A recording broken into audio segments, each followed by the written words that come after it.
Bienvenue à un nouvel épisode du podcast Au Parloir dans les studios, bien entendu.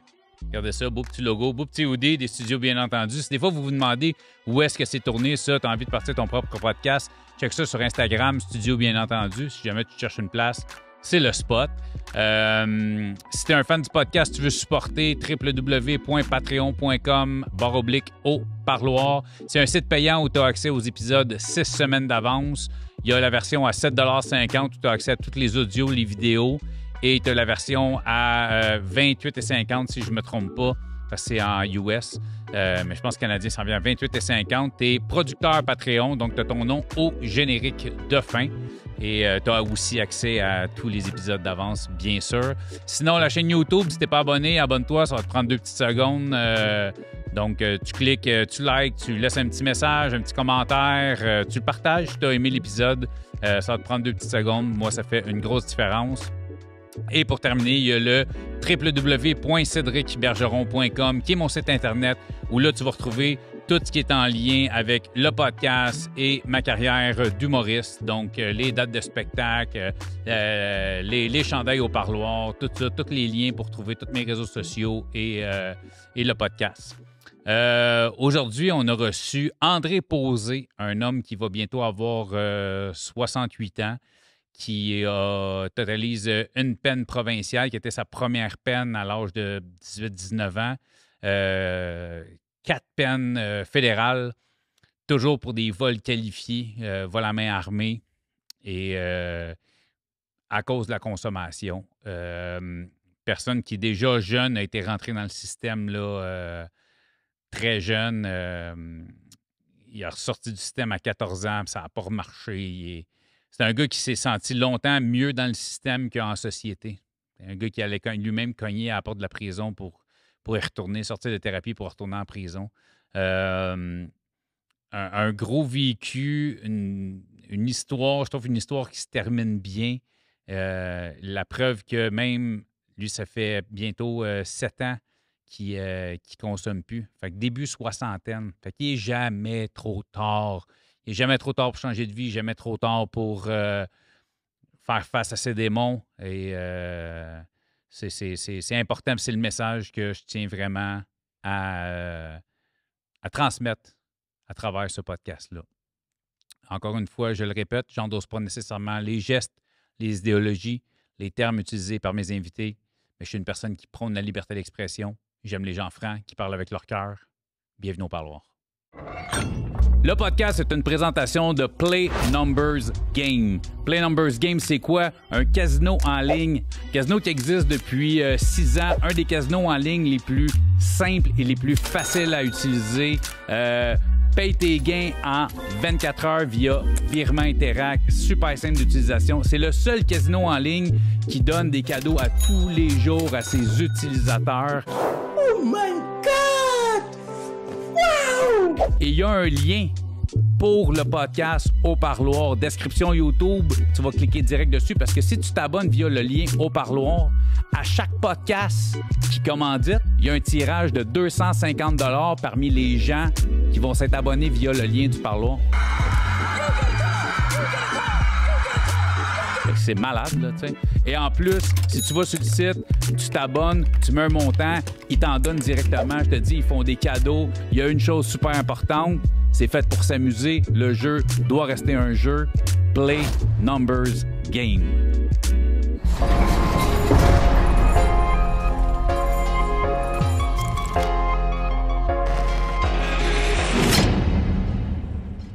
Monsieur André. Bonjour. Ça va? Oui, ça va. Yes, merci d'être là. Il y a quelqu'un qui t'a écrit et qui t'a dit Hey, tu connais ça au parloir? Fait comme non. Regarde ça, je pense que tu serais un bon invité. Puis te voilà. Tu m'as écrit. Ouais. Tu m'as donné, écoute, les grandes lignes de ton histoire. Puis j'ai fait, t'es clairement le profil des gens que j'aime recevoir. On te voit juste au visuel. On voit un vieux de la vieille, là. Ouais. On voit un gars qui a un vécu. Je t'ai parlé un peu de tes tatous. Il y en a beaucoup qui ont été faits derrière les murs, justement, et tout ça. Avant de rentrer dans tout ton parcours, de la raison pour laquelle tu es ici, moi, j'aime vraiment connaître la personne que j'ai en avant de moi. Je te passe ça dès l'enfance. Tu viens de quel coin, grandi dans quel genre de famille, puis on s'en va jusqu'à aujourd'hui. Moi, je viens de Montréal. Tu peux pas avoir plus Montréalais que moi. Tu sais. Je suis venu au monde sur Saint-Denis puis Laurier. OK, ouais. Puis mes parents, c'était deux parents qui travaillaient. Mon père était contracteur, puis ma mère, elle travaillait comme couturière. OK. Mais quand que je suis venu au monde, ça n'a pas duré longtemps, le lien familial avec mes parents. Ils se sont séparés, j'avais 5 ans. Puis, excuse-moi, je t'écoute, frère et sœur? À ce moment-là, c'était juste un frère que j'avais. Moi. OK. Puis plus tard, je vais te dire Ouais. d'autres choses qui s'est passé. C'est que j'ai été placé dans un baby landing. C'était une galerie d'enfants, tu sais. Puis ma grand-mère, elle passait sur le trottoir en bas, puis je la voyais, puis elle pleurait, tu sais. Elle n'avait pas le droit de venir me voir, venir me chercher, quoi que ce soit. Un baby landing, ça, c'est vraiment comme une garderie ou Ouais, c'est une garderie. pendant que tes parents travaillaient dans le jour, toi, t'étais J'étais là? placé là, mais je couchais là. OK. J'étais comme placé là. OK. Je sens encore l'odeur des souliers dans des armoires, le cuir, puis tout ça. C'était sur le coin de Delormier, puis Beaubien. Mais la raison pour laquelle tu étais placé là? Parce qu'ils se séparaient, mon père et ma mère, puis mon père n'avait pas le temps de s'occuper de moi, puis ma mère, elle n'avait pas d'argent. OK. Fait que lui, il payait pour que je reste là. Genre Puis, de pension, finalement? C'est comme une espèce de place où les bébés abandonnés, tu sais, que les parents ils ont de la misère à arriver, puis tout ça, ou qui veulent pas avoir la charge du bébé, ils m'envoyaient là. C'était une époque où DPJ, ça n'existe pas vraiment ça encore. n'existait pas. Ça n'existait pas. Ça n'existait pas. C'est un genre de pensionnat pour bébés, finalement. En plein ça. Moi, j'étais un modèle 56. OK.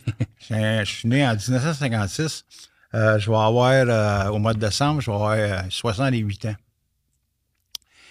Puis, pour continuer l'histoire de mon enfance, après ça, ils m'ont envoyé dans des orphelinats avec des sœurs. Puis, j'étais avec des orphelinats avec des frères. J'ai été au Collège Saint-Arsène. J'ai été à l'orphelinat catholique de Montréal. J'ai été à Joliette. J'ai été à Saint-André-Avelin, qui a été le dernier point où qui m'ont gardé. J'avais 13 ans et demi quand il était plus capable de me faire écouter les ordres. OK. Tu étais déjà un rebelle à cette époque-là? J'étais déjà un rebelle, un révolté, bien raide. Je te pose la question parce que tu me parlais de ta grand-mère qui passait, qui pleurait, mais il n'y avait pas moyen, ta grand-mère n'aurait pas pu te prendre chez eux à cette époque-là? J'y allais des fois chez ma grand-mère. C'est pour ça que je te dis que je suis un petit gars de Rosemont, mais en réalité, c'est juste par bout que j'étais ici. Tu sais. OK. C'est comme à Pointe-aux-Trembles, je vis là en ce moment. Tu sais, le monde dit « T'es un gars de Pointe-aux-Trembles. » Ça fait longtemps, moi, je suis arrivé ici en 73, mon ami. OK. Mais j'ai pas toujours vécu là. J'ai comme été à cause des délits, à cause des emprisonnements, à cause de beaucoup de choses. J'ai voyagé dans le Québec sans le vouloir, tu comprends-tu? Mm-hmm. Fait que c'est ça. J'ai été placé là à l'orphelinat puis au collège. Puis à l'âge de 13 ans et demi, ils ont appelé mon père, ils ont dit votre enfant, on n'est plus capable de le faire écouter raison, tu sais. Faut que vous veniez le chercher. Fait que mon père est venu me chercher. Puis là, il était avec une femme à ce moment-là. Puis elle, c'était une blonde, les yeux bleus, verts, puis tout le kit. Puis là, elle dit à partir d'aujourd'hui, vu que je suis avec votre père, vous allez m'appeler maman. Je la regarde, je la haïs tout de suite. Tout de suite, j'ai haï tout de suite. Un jeune rebelle de 13 ans qui. C'est pas le genre de choses qu'il faut que tu les dises, hein? Parce que moi, ma mère, je la connaissais, elle avait les cheveux bruns, puis elle avait les yeux comme les miens, bruns elle aussi. Tu sais, fait que c'était pas ma mère, toi. Puis là, surtout quand elle m'imposait, à partir d'aujourd'hui, vous allez m'appeler maman. C'est sûr, des fois, je l'appelais maman, tu sais, mais il y a bien des fois, c'était ma maudite bitch, tu sais. Quand tu dis « vous allez m'appeler maman », fait que ton frère est là aussi. Parce qu'il se passe quoi avec ton frère plus jeune, plus vieux? Il est plus jeune. Plus jeune. Fait que, 3 ans plus jeune. est-ce que vous vous suiviez dans tous ces trucs-là? Vous avez été séparés? On a été séparés. Lui, je sais pas ce qu'il était. Je sais pas. Je ne sais pas. Mais, gars, mon frère, là, je l'ai revu dernièrement, là, il y a 4-5 ans. Puis ça faisait 30 ans qu'on ne s'était pas vu. Fait que, à cette époque-là, quand tu as 13 ans, tu retournes, es-tu chez ton père aussi? Oui, il est chez mon père, lui. Lui, il a 10 ans. Il est capable plus de s'acclimater à ma belle-mère, puis avec mon père, que moi. Puis en société aussi? Ou En société aussi. Tu sais, lui, il allait dans les cadets de la marine, puis ces affaires-là. Puis il allait à l'école, ça allait bien, puis tout ça. Moi, l'école, puis... la marine, non merci. Moi, je m'abattais à l'école comme un malade. J'aimais ça. J'arrivais, le gars, mais il faisait juste me pousser ou je le poussais. C'était tout de suite, paf! Pas de chance. C'était de même quand j'étais jeune. Fait que c'est de même que j'ai grandi. Fait qu'à 13 ans et demi, quand je suis arrivé chez cette madame-là, puis mon père, ça a pris 1 an. Moi, je volais dans mon père, il jouait au hockey-o. Je ne sais pas si tu connais ça. Hockey-o. C'est avec des cartes, là, un peu comme le jeu là, avec les chiffres. Là, je me souviens plus. Le Sudoku, genre, mettons? Non. Le Sudoku, ça, j'en fais. OK. Je fais toutes les affaires. Ouais, c'est un jeu de cartes. À quoi c'est un jeu de cartes, le hockey-o. Mais il fallait qu'ils mettent des studs dessus les cartes. Ça faisait comme un bingo. OK. Fait qu'il y avait des poches de rondelles de métal qui avaient toutes sablées pour faire comme des 30 sous pour pas que ce soit coupant. Mais moi, j'ai passé dans les machines, m'achetais des cigarettes, mettais ça dans les machines pour la musique. Ça passait dans les affaires de téléphone. Là. Les téléphones, ça n'existait pas, c'était les téléphones cellulaires. Non. Fait que, à un moment donné, je m'en vais avec mon père à Blue Bonus. Moi, j'ai appris comment faire de l'argent bien jeune, moi. J'ai été avec lui aux courses à Blue Bonnet. Blue Bonnet, course de chevaux, pour ceux qui ne connaissent pas. L'hippodrome, qui est devenu l'hippodrome de Montréal, qui est devenu rien pantoute aujourd'hui. Oui, c'est ça. Puis il y avait le Richelieu aussi qui existait dans ce temps-là. Puis, mais moi, je me mettais à la porte. Puis les messieurs qui sortaient avec le programme dans les mains, je disais, votre programme, monsieur, votre programme. Puis là, ils me le donnaient, puis je le revendais à celui qui rentrait. Tu comprends-tu? Mm-hmm. Fait que j'ai appris à commencer déjà comment faire de l'argent. Un petit hustle. Là. Avec rien, tu comprends-tu? Fait que ma jeunesse, ça s'est continué comme ça. Puis quand je suis arrivé dans Rosemont, j'ai resté sa 16e entre Dandurand puis Rosemont. J'allais à l'école Saint-François-Solano, c'est la rue Dandurand, puis entre la 16 puis la 15. Là. Fait que j'ai commencé à l'école là. J'ai volé l'école. Moi, je voyais des enveloppes brunes. Tu sais, on s'ouvrait tout un petit compte de banque à cet âge-là, les années 65, 70. Même dans les années 80. Puis je me souviens de ça, on faisait ça avec la caisse populaire du coin. Oui, c'est ça. Mais j'étais avec... je me tenais toujours avec les négatifs. Je sais pas pourquoi, là. Mais, ça ressemble. Oui, c'est ça. Mais... j'étais allé, j'ai volé l'école, là. On a volé toutes les petites enveloppes, les dépôts, puis ces affaires-là. Puis, écoute, ça s'achetait un sac de chips dans ce temps-là, c'était 5 cents. Tu sais, c'était pas cher dans le temps, là, les années 70. Là. Fait que, je me rappelle, un paquet de tabac, quand j'étais allé au Mont-Saint-Antoine, un paquet de tabac, 50 grammes, c'était 50 cents.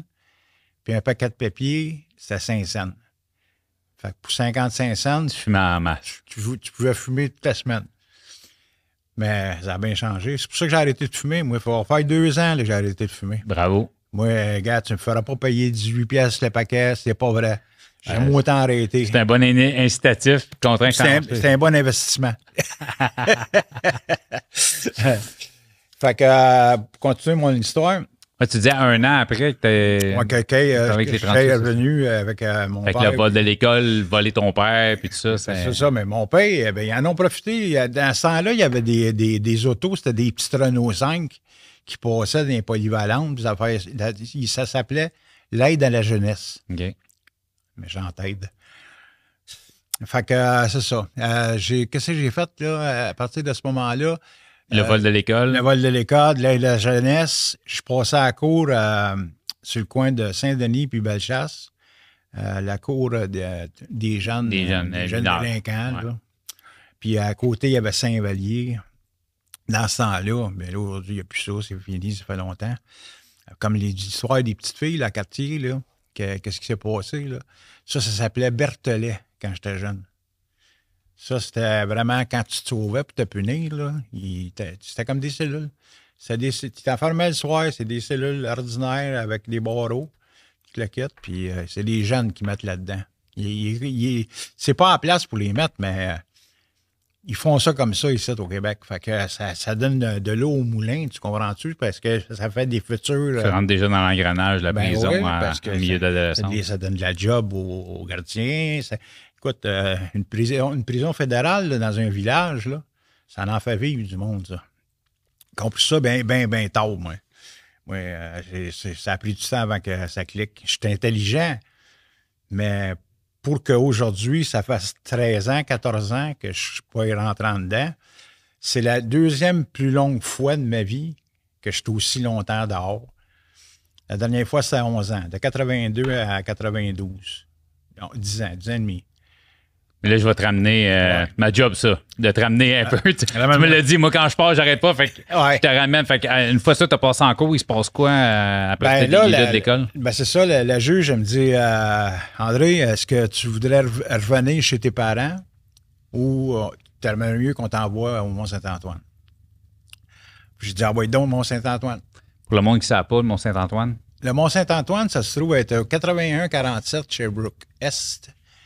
C'est une école de réforme pour les jeunes puis qui veulent se faire envoyer là-bas parce qu'ils sont plus capables de les faire écouter à la maison. La mère a de la misère, puis tout le kit. Fait que là, ils envoient les jeunes là, au Mont-Saint-Antoine. Je vais vous donner un conseil. Envoyez pas votre gars là. Tolérez-les à la place. Parce que si vous l'envoyez là, ça va faire comme ça a fait avec moi. L'école du crime? Quand je suis arrivé là, je savais même pas ce que c'était qu'un petit joint. Puis quand je suis sorti de là, je prenais de la mescaline, je prenais de l'acide, je prenais toutes les drogues qui passaient pour pas vivre le mal que c'est justement de ne pas être élevé dans une famille normale. On gèle les émotions. C'est en plein ça. C'est en plein ça. Puis quand je suis parti du Mont-Saint-Antoine... T'avais quel âge? Ils m'ont fait un cadeau. En 73, le 21 décembre 1973, ils sont rentrés dans mon cubicule. Ça, c'est une cellule là, avec un rideau. Là. On appelle ça un cubicule. Ils sont venus me voir dans mon cubicule puis ils m'ont dit « André, on te fait un cadeau aujourd'hui. » Ah ouais? Moi, je m'attendais pas à des cadeaux de leur part. Ils disent « Oui, ils disent, on te met dehors. » Ouais, mais dehors, c'est ce que je vais faire. Fait que là, je pogne mes clics puis mes claques. Ils me donnent un beau. Dans ce temps-là, ils donnaient des coffres à outils pour ceux qui sortaient. Tu sais, mettons, tu avais fait de la suture, là. Ils te donnaient, mettons, le petit marteau pointu, là, pour des petits cossins, des lunettes. Flox, puis tout. Le flox, puis des affaires-là. Ouais, c'est ça. Ils te donnaient des lunettes, des affaires comme ça. Moi, ils m'ont donné une petite scie, ils m'ont donné un tape à mesurer, un petit niveau. En tout cas. T'apprenais un métier là, pendant que tu étais là-bas, un peu de menuiserie, genre. Oui, c'est ça. Ébénisterie. OK. Ouais, en ébénisterie. Okay. J'ai bien aimé ça, mais c'est pas la vie, ça. Ça, quelqu'un tu lui fais apprendre un métier comme ça, là, moi, j'avais des rêves. Je me disais, Caroline, tu sais, je vais être ébéniste, mais que je sorte d'ici. Mais c'est pas de même que ça marche, là. Parce que si tu veux être ébéniste, il faut que tu aies ta compagnie à toi, que tu t'achètes ton bois, que tu le débites, puis que tu fasses tout ce qui te montre au Mont-Saint-Antoine. Tandis que si tu sors, puis tu n'as pas ça... Tu n'as pas accès à rien, tu peux rien faire avec ta scie. Moi, je travaillais pour une compagnie, ça s'appelait Roxton, l'immeuble Roxton. Je coupais des bras pour les sofas, puis les comment t'appelles ça? Là? Les éboys. Les éboys, ces affaires-là. Là. Moi, j'avais un gars en arrière de moi là, qui taquait les planches ensemble, puis il faisait un gabarit. Puis moi, je coupais, j'en faisais, mais je faisais pas de meubles. C'était le travail à la chaîne, tu sais. C'est comme les Chinois aujourd'hui, tu sais. Il y en a un qui pose une bille, un autre pose une bille, puis le dernier, il y a pas, le fil, c'est fini. Fait que c'est ça. Fait que si mes calculs sont exacts, t'as comme genre 17 ans, c'était 17 pas à ans. ce moment-là. J'ai 17 ans, je sors de là, puis je m'en vais chez ma grand-mère. Puis ma grand-mère, je reste dans le sous-sol en bas, mais mon grand-père n'est pas d'accord avec ça. Fait que 2 semaines plus tard, ma grand-mère m'avait dit, elle vient me voir, puis elle me dit, elle dit, il faudrait que tu t'en ailles, ton grand-père n'aime pas ça. Fait que là, moi, dans ma tête, mon grand-père n'aime pas ça, il faut que je m'en aille où? T'as pas de famille, t'as pas janvier, personne, là. et t'as plus rien. Bon, c'est ça, c'est bien. Fait que là, pas une idée. M'en va dans l'armée. Fait que là, je m'en vais, je me souviens plus, c'est la rue, quelle rue à Montréal qu'il y avait pour les Forces armées canadiennes. Je m'en vais là, je passe mes tests médicaux, puis toute la quête, puis vous êtes admis, puis faut que vous vous présentiez 75-01. La première semaine de janvier. 75, l'année, 01, première semaine de janvier. Faut que tu te présentes le 75-01 à comment on appelle ça? À base de Saint-Anne-Barreville. Je me présente là, moi j'ai les cheveux ici. Là, je n'en ai plus, là. Mais parce que je les rase. J'en ai. Ouais, j'en ai. Je suis dans le même bateau que toi. J'en ai, mais ça me tente pas. Je suis pas beau quand j'ai les cheveux longs. Fait que c'est ça, je me présente sur la base d'Iberville, puis on appelle ça des poufs. Un nouveau qui rentre sur la base d'Iberville, c'est un pouf, le gars qui n'a pas commencé encore. Puis là, il y a un petit comique là, qui faisait un bout qui était là-bas, il s'en vient me voir à ma table, il dit « Voulez-vous danser, mademoiselle? » À cause des cheveux longs. Les cheveux longs. Ah ouais, moi danser avec toi, moi. Puis là, j'étais là, je dansais, puis je poignais les fesses, puis tout. Tu fais, Chris, tu tapettes? C'est juste pour... si tu me proposes de faire quelque chose... Oui, faire ma gueule, de mettre en de spot. C'est ça. Parce que moi, quand j'étais jeune, tu me disais, t'es pas game de faire ça. T'es pas game. On va te le montrer si je suis pas game. Mais c'est qui le tata qui payait le bill? C'était moi. Il est payé longtemps, le bill. Puis à un moment donné, quand tu me disais, t'es pas game de faire ça, ben je suis pas game. Tu comprends-tu, là? T'as fini par apprendre. J'ai fini par apprendre, puis mettre mon pied à terre. Mais à un moment donné, c'était comme un peu trop. Parce que j'étais à la maison de transition. Attends, tu me ramènes. Je te ramène à l'armée, moi. OK. Parce que t'as pas fait de prison encore dans ton histoire, puis t'es en maison de transition. Fait que je te ramène à l'armée. OK.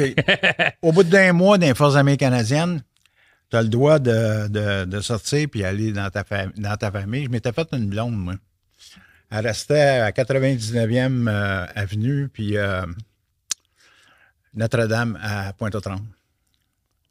Celle-là, je l'ai passée tout droit aussi. Parce que je m'étais fait une blonde, moi. Je faisais du camping dans l'île. Tu sais, il y a le pont de la Gardeur. Je ne sais pas si tu connais ça, Pointe-aux-Trembles, le pont de la Gardeur. En laisse complètement, là, avant de se rendre. En dessous de ça, il y a du gazon, puis il y a de l'eau, tu peux pêcher, tu peux faire n'importe quoi. Puis moi, j'allais camper là. Fait que, puis là, il y avait 2 filles qui passaient sur le pont. Puis, allô. Puis là, allô. Puis ils descendent, ils viennent nous voir. Fait que je me suis choisi une des petites filles des 2. Puis mon chum était avec l'autre, tu sais. Finalement, je m'en vais l'aider chez sa mère et son père. Elle était adoptée chez un monsieur puis une madame qui étaient ses beaux-parents. Puis elle faisait tout ce qu'elle voulait. C'était la princesse dans la maison. Fait qu'elle voulait que son chum couche dans sa chambre. Je couchais dans sa chambre. Puis les grands-parents, mais c'est comme si c'était ses grands-parents. Ils étaient vraiment enragés à comparer à la petite fille. Elle avait 14, moi j'en avais 17. Fait que je me suis fait une blonde. Puis quand je suis rentré dans les Forces armées canadiennes, je m'ennuyais d'elle. Puis le premier sorti au bout d'1 mois, que tu as la permission de sortir sur une base de militaire, tu as le droit une fin de semaine d'aller voir dans ta famille. Fait que là, moi, je n'ai pas rentré. Je voulais plus rentrer. Je voulais être avec ma blonde. La police militaire, ils sont venus me chercher. Puis quand ils ont cogné... Déserteur, dans le fond. Oui. Quand les MP ont cogné dans la porte, Puis elle est venue ouvrir la porte. Elle a eu assez peur. Elle dit on cherche M. André Posé. Elle dit il est là dans le garde-robe. Je n'en veux pas. Tu sais. À 14 ans surtout. Ben oui, on est des jeunes. Fait que eux autres, ils m'ont pogné. Puis ils m'ont amené à Saint-Hubert. Il y a une base à Saint-Hubert. Ouais. Mais pas avec le monde, là. J'étais en prison. Ils appelaient ça le cling. Puis il fallait que je sois à l'attention en avant de ma porte de cellule du matin au soir. Pendant 2 semaines de temps, j'ai fait ça. Ils veulent te casser, là. Ils veulent me casser, ils veulent me mettre dehors. Ils m'ont ramené à la base de Saint-Jean-du-Berville, puis ça a pris 1 mois pour préparer mes papiers à peu près. Pendant ce temps-là, je travaillais au pétate. T'épluchais. Épluchais des patates. Je travaillais pour la cuisine. Puis à un moment donné, ils ont dit, gars, tu t'en vas, là. Fait qu'ils m'ont donné ma release honorable, pareil, parce que la release déshonorable, je n'aurais plus jamais rien faire dans la vie si quelqu'un venait qu'à savoir que j'avais été, puis je suis parti... Ouais, c'est pas top pour un CV et se faire mettre dehors de l'armée, j'imagine. Ouais, c'est ça. Surtout pas à cette époque-là. Je pense qu'aujourd'hui, c'est... Vraiment, je pense pas que ça se passerait comme ça aujourd'hui, mais c'est une époque... imagine-toi, dans ce temps-là, quand j'étais à la base de Saint-Jean-du-Berville, on vivait dans les vieux baraquements de la Deuxième Guerre mondiale. C'était comme des espèces de dortoirs sur le long, là, chacun les litres, on se voyait un et l'autre. Pareil, des films de prison, là, tu vois des dortoirs. Les grosses cellules avec 2 ou 3 lits de haut. 2 lits de haut, puis toute la quête. C'était comme ça, moi, dans mon temps. Puis après ça, ils ont bâti un building central, là. Mais, fait que c'est ça. Fait que j'ai sorti des forces armées canadiennes, puis là, à un moment donné, je me suis mis à me tenir avec des petits gars du parc La Fontaine, ça, pas loin.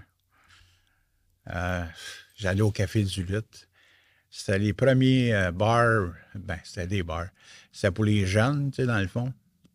Pour, hey, écoute, David Bowie venait de sortir sa chanson, man, Shame. Hey, ça fait longtemps. C'est des vieilles affaires qui sont dans ma tête. C'est pour ça que, tu sais, aujourd'hui, tu veux me ramener où est-ce que j'étais avec Céline. Puis c'est ça. Aujourd'hui, quand j'ai joué des jeunes, puis il est allé au pen. Ouais, OK, il est allé au pen, puis ça fait? Et ça fait rien, ça. Tu vois, au pen, c'est la pire place à la terre que tu peux envoyer quelqu'un, là, tu sais.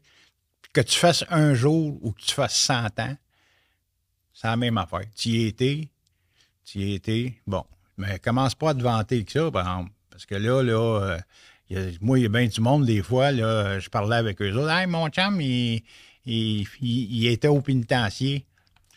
Mais on va aller parler avec ton chum. On va jaser avec un petit peu, puis là, tu le vois. Tu sais, c'est les gars, ils veulent se montrer, là. Je l'ai fait, comme je te dis, j'ai fait 400 ans au fédéral. Même que j'ai voulu demander mon pardon, ça fait quasiment 15 ans. Je suis sorti, là, la dernière fois. Puis l'avocat m'a dit, t'as été combien de fois au pénitencier? J'ai dit, j'ai été 4 fois. Il dit, after 3, you're out. Je ne pourrais jamais l'avoir, mon pardon. Ben, moi, je m'en fous. Tu sais, j'ai un passeport. Je peux m'en aller au Mexique. La première fois, je vais m'en aller en voyage de ma vie, que je vais embarquer dans un avion, puis que je vais sentir la poussée des moteurs. Je connais pas ça. J'ai travaillé toute ma vie dans les hauteurs parce que j'ai eu la chance d'avoir un bon métier dans ma vie, pareil. Parce que quand j'étais au pénitencier dans les années 80, je prenais des pilules. Je voulais pas avoir le temps, puis je prenais des pilules. Puis là, les screws étaient tannés de me ramasser. Puis là, un moment donné, il m'appelle au bureau, puis il dit, Posé, si tu te places pas les pieds, on va t'envoyer au max. Puis dans ce temps-là, c'était Archambault. Donnacona, ça n'existait pas encore. Puis il dit, tu vas faire tout ton temps dur. Puis, fait que là, j'ai un de mes amis, puis que je vois encore aujourd'hui. Je pensais jamais de le rencontrer dans une salle de meeting. Il m'a dit, ça ne te tenterait pas de faire du AB? Du AB, c'est quoi ça, AB? C'est de faire de la peinture sur des miroirs. Là. On va acheter du miroir, de la peinture. Je sais même pas dessiner une paire de bottines. Qu'est-ce que tu veux qu'on fasse avec ça? Si tu prends des croquis, puis je vais t'expliquer tout ça. Tu veux-tu ou tu veux pas? Genre, on va essayer. Fait que là, j'ai commandé une feuille de miroir, une 4x8, en 3 mm. Ils m'ont livré ça au minimum B16 à Laval, avant que ce soit l'immigration. Puis j'ai commencé à couper des miroirs sur une table de pique-nique. On coupait des miroirs sur une table de pique-nique, puis on les cassait, puis on faisait des petits dessins dedans, puis on achetait des encadrements. On mettait des encadrements avec le design. Fait que j'ai appris à couper puis à travailler le verre là. Je t'arrête avant que tu repartes. Ouais. Je t'ai laissé aller là, mais là, je vais te ramener après l'armée. C'est Tu me parlais, tu avais un bar, les jeunes, tu commençais à t'entendre avec du monde du Parc La Fontaine. Oui, c'est ça. Je me suis fait arrêter en 75. La première arrestation, outre le truc de l'école. Oui, première arrestation majeure. Je me suis fait arrêter pour avoir attaché 8 personnes dans une maison. Ils appelaient ça des home invasions. Oui. Ouais. Il n'y en avait pas beaucoup dans ce temps-là. Non, c'est ça. C'est une autre histoire aujourd'hui. Mais... Oui, c'est ça.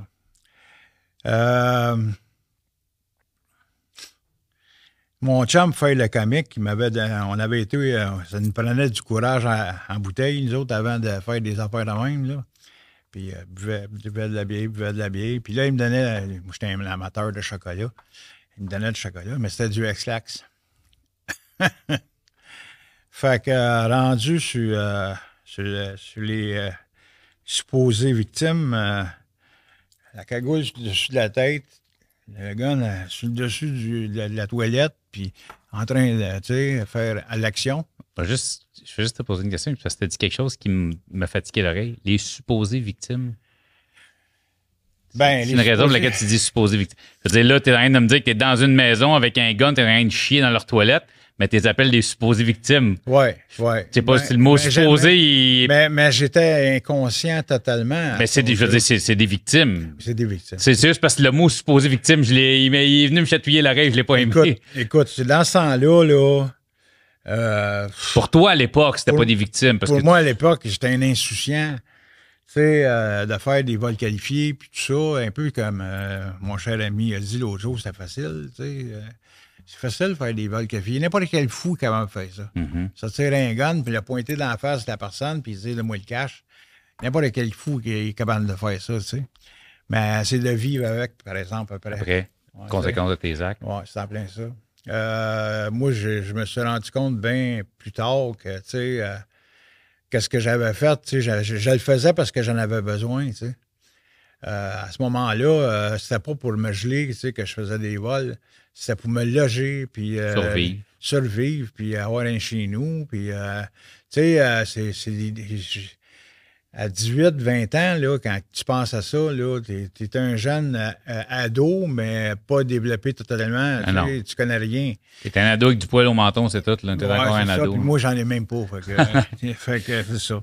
Ça a été quoi la première sentence que tu as eue reliée à ce crime-là? 2 ans moins un jour. Il voulait me donner beaucoup plus que ça. Mais vu mon âge, puis il y avait quelqu'un qui... c'est un travailleur social qui était venu me voir, puis je comptais toute mon enfance, toutes mes affaires, tu sais. Puis il a parlé avec le juge, puis avec l'avocat de la couronne, puis tout ça.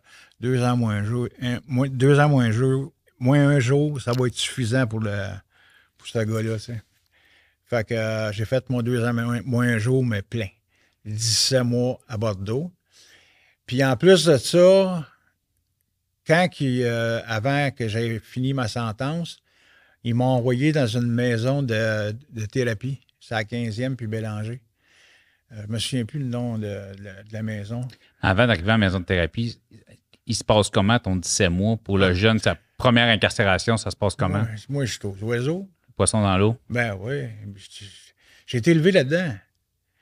sais, puis c'est ça qui arrive, là, tu sais, au bout de 17 mois, puis que le matin, je me lève, mon intervenant, il me dit, tu t'en vas au travail le matin? Je dis non. Comment non? Je dis non, je prends l'autobus, puis je me retourne en prison. Tu retournes en prison, tu prends l'autobus. Je dis ouais. C'est pas pendant que tu es à la maison de thérapie, là? Ouais. OK. Puis je l'ai fait. Tu étais mieux en prison qu'en maison de thérapie? Je suis parti de la maison de thérapie en autobus, puis je me suis allé au 800 Ouest, boulevard Gouin, puis la grosse cloche, là, la grosse anneau de la porte de métal, là, bang, bang, bang. Le screw au bord, qu'est-ce que tu veux? Je dis, je veux rentrer. Il dit, comment tu veux rentrer? Ça fait 25 ans que je travaille ici. Moi, ils veulent tous sortir, là, ils ne veulent pas rentrer. Ben, je dis, moi, je veux rentrer, je vais aller voir mes chums. C'est comme ça. C'est le moyen le plus facile pour moi.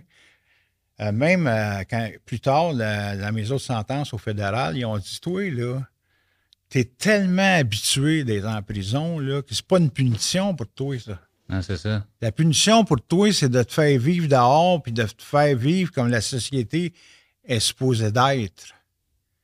Puis là, quand il ne collait pas les cochons, je venais en crise. Je venais mauvais. Là, il était obligé de m'enfermer parce que je n'étais pas capable de dealer avec ça. Ah ouais, amène-moi en dedans. Même dans les Laurentides, j'étais là. Appelle l'autobus verte, là, les chars de la Sûreté du Québec, là. Envoie-moi en prison. Puis, il ne voulait pas, il ne voulait pas. Ta meilleure punition, toi, c'est de rester ici, de faire face à tes démons. À tes démons, puis de parler avec le monde. Puis j'étais à Portage, Mélaric, j'étais à Carignan. Toutes les plus grosses maisons de thérapie, je les ai faites. Mais c'était pas parlable. Je voulais pas m'ouvrir. Je voulais pas m'ouvrir à un autre parce que j'ai toujours... Moi, mes coups, de toute façon, je les faisais tout seul. Fait que j'étais sûr de ne pas me faire framer. J'ai jamais fait de coup, moi, avec quelqu'un d'autre. Jamais, jamais. Puis, quand tu parles qu'il t'a envoyé en maison de thérapie, c'est parce qu'il y avait de l'addiction dans ta vie aussi en même temps? Ben oui, je consommais, mais moi, ça m'a pris des années à faire le lien entre la consommation. Parce que moi, quand j'étais sous, là, je faisais n'importe quoi. J'aurais pu tuer quelqu'un si ça brosse. Puis j'aurais débossé, là, puis là, j'aurais vu ce que j'aurais fait, tu sais. Malheureusement, ça arrive trop souvent. Oui, malheureusement. Il y a des gens qui se rendent là, parce que j'ai tellement vu de monde en dedans, tu sais, qu'ils sont pas là parce que, tu sais, c'est des méchantes personnes. Ils étaient dans une certaine condition mentale qui n'était pas là, puis qui ont tiré sur une planche, ils ont eu un accident d'auto, peu importe. Je le dis souvent à ce podcast-là, puis tu viens de le dire toi aussi, mais on va se dire 80 voire 90% des gens qui sont enfermés dans nos prisons, c'est des problèmes d'addiction et des problèmes de santé mentale. Oui, mais c'est ça. Mais moi, dans mon jeune temps, là, moi, j'ai fait les trois schémas. En 75, quand j'ai commencé, à l'âge de 21 ans, 22 ans, à être en prison, il y avait des métiers. Le Centre fédéral de formation, il offrait le métier de plombier,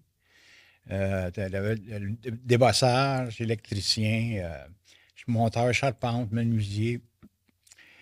Il donnait tous ces métiers-là. Fait que là, les gars, ils sortaient dedans, ils étaient tous diplômés. Mais c'est pas ça le problème. Ils se sont rendus compte que quand même qu'il y avait 2-3 métiers, là, c'était la boisson puis la drogue qui était le problème. Fait que là, les instructeurs, quand ils prenaient les retraites, ils fermaient la shop. Ferme la shop de menuiserie, ferme la shop de plomberie, ferme la shop de débossage, électrique, soudeur, puis tout le kit. Puis là, en dedans, à cette heure-là, c'est rien que des programmes. Mais là, il y a du monde là-dedans. Là. Il n'y a pas besoin de juste des programmes. Ils aimeraient ça. Tu sais, tu peux aller à l'école, mais ils ne montrent plus de métier. Fait que si tu veux apprendre les métiers, il faut que tu attendes que tu sortes. Mais quand que tu sors, tu n'as pas besoin d'apprendre les métiers, tu as besoin de travailler et d'avoir de l'argent. Exactement. Tu comprends-tu? De vivre. C'est complexe. Tu sais, c'est tout ou rien, eux autres. C'est à droite du piano, à gauche du piano, il y a juste le milieu. Il n'est pas là. Il n'est pas là. Il n'est pas là. Il croyait, dans les années 80, en la réhabilitation du détenu avec les programmes qu'il y avait là. Mais aujourd'hui, tout le monde se gèle. Tout le monde. Les jeunes, ça, écoute, le vapotage, tu regardes vapoter, là. Il y a du monde à l'école, là, ils n'ont jamais fumé une cigarette, là.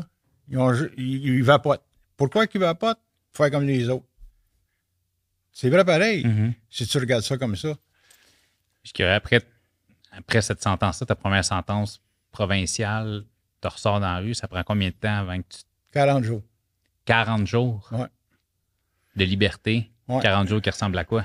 40 jours qui ressemblent à... Je vis dans un petit appartement. Je pense que j'étais avec ma première blonde, pas ma première, mais Ginette à mes 18 ans. Ginette. Moi, j'ai vu ça décrit sur ton bras quelque part, Ginette. Ouais, c'est ça. Ouais. C'est le pire, c'est qu'on se parle encore aujourd'hui. On s'est retrouvés après Facebook. C'est grand, hein? Elle m'a retrouvé après toutes ces années-là. Puis, t'es-tu bien, là, André Posé? Ouais. Ah oui, c'est moi. Fait que là, on se parle encore aujourd'hui. Tu sais. Elle a fait sa vie, elle a eu un enfant, puis c'est ça. Mais la vie suit son cours, tu sais. C'est ça, 40 jours-là. 40 jours dans l'appartement, puis il y avait quelqu'un qui m'avait prêté une arme. Puis c'était pas à moi, c'était prêté. Fait qu'il y a 2 autres gars qui viennent me voir, ils disent « Hey André, on voudrait t'emprunter l'arme que t'as. » Ben non, je peux pas faire ça. Je me suis dit, on va faire une affaire avec toi. Moi, y aller avec vous autres. Déjà, en partant, quand tu viens de sortir, avoir un gun en possession, c'est pas la meilleure des idées, là? Non, mais c'est parce que j'avais des jobs. J'étais supposé de faire des jobs qui étaient pas mal plus payants qu'un dépanneur, là. Puis ça appartenait à quelqu'un du milieu qui aujourd'hui est décédé. J'avais ça chez nous. Tu es allé faire ce job-là avec eux autres? J'étais allé faire ce job-là avec eux autres, puis à un moment donné, les policiers sont partis après nous autres. Tu es à l'aise de... C'était quoi la job? Un dépôt. OK. Un dépôt. Ouais, un truck... Non, c'est un dépôt d'un magasin. Là, OK, ouais, quand ils vont faire le dépôt. C'est moins ça aujourd'hui parce que tout est électronique, mais à la fin, quand les magasins fermaient, c'est ça. Ouais, c'est ça. À faire le dépôt à la banque dans l'espèce de trappe qu'il y avait à l'extérieur. Ouais, le tiroir. Fait que c'est ça. Puis on l'a fait, mais quand on s'est sauvé, en tournant le coin d'une rue, les pneus, ils ont crissé, tu sais. Puis il y avait un policier qui était juste au bord de la rue, puis il était en train de donner une étiquette, puis il s'est retourné vers nous autres. Il a tout lâché, puis il s'est envenu vers nous autres. Fait que là, ça a commencé une chasse à l'homme. Puis ça s'est terminé, on est rentré dans un char, puis le chauffeur a réussi à se sortir de là, puis moi, puis l'autre en arrière, mon autre ami, et on s'est fait snapper pour le vol qualifié. Puis là, encore une fois, à court, puis là, ce coup-ci, il voulait me donner 10 ans. Bien, le récidive, tu fais juste 40 jours, t'es sorti, puis t'es déjà recommencé. Ouais, c'est ça. 10 ans, hey, je pars pleurer. J'étais encore un enfant. Je voulais pas penser. Même si t'es bien en prison, 10 ans, c'est un gros chiffre. Là. Comment c'est des gros chiffres? 17 mois, ça se paye bien. Là. T'as envie d'y retourner, mais 10 ans, ça hypothèque une vie en crise. Oui, ben c'est ça. Ben, j'ai pensé à ça, justement, l'autre soir. Tu sais, quand je regarde toutes les belles années, les belles années de ma jeunesse, puis je vois des jeunes aujourd'hui qui vont bien, tu sais, puis que je chicane-les pas. Il va à l'école, il fait ses affaires, je chicane-les pas. Tu sais, moi, j'encourage ça, tu sais, je vais dans des maisons de thérapie pour jeunes, puis je parle avec les jeunes, tu sais, puis je leur dis, tu sais, la solution, c'est si tu consommes, là, tu répares pas le problème. Tu vas juste l'engourdir. Tu vas l'engourdir pour 1 semaine, 2 semaines, mais il va revenir. Puis des fois, il peut être pire. Je fais ça, moi aussi, de plus en plus. Avec le podcast, je suis invité de plus en plus dans des écoles, dans des centres jeunesse, puis tout ça. Puis j'essaie d'essayer de parler de ton expérience. Ben, c'est ça qu'ils me disent, moi, quand j'ai fini de parler. Il dit de voir un bonhomme, il me serre dans le bras, puis il dit c'est le fun de voir un vrai. Un gars qui a passé par toutes les étapes que tu as passées, puis que j'en suis pas mort. Tu sais, j'ai des séquelles des fois, là. Mais tu sais, ton passage ici, là, les gens sont peut-être pas toujours conscients quand ils viennent ici, mais ça aide énormément. Ce podcast-là est quand même beaucoup écouté. T'es en ce moment dans un des podcasts les plus écoutés au Québec. Ouais. Puis, tu sais, je reçois beaucoup de messages de jeunes qui l'écoutent, fait comme, hey, ça m'a ouvert les yeux, hey, ça m'aide. Fait que, tu sais, ce que tu es en train de nous raconter aujourd'hui, c'est sûr que ça va aider puis ça va inspirer des gens. Fait que c'est sûr. Parce que je te remercie pour être là parce que ça aide vraiment beaucoup de monde. C'est pour ça que j'ai voulu le faire aussi.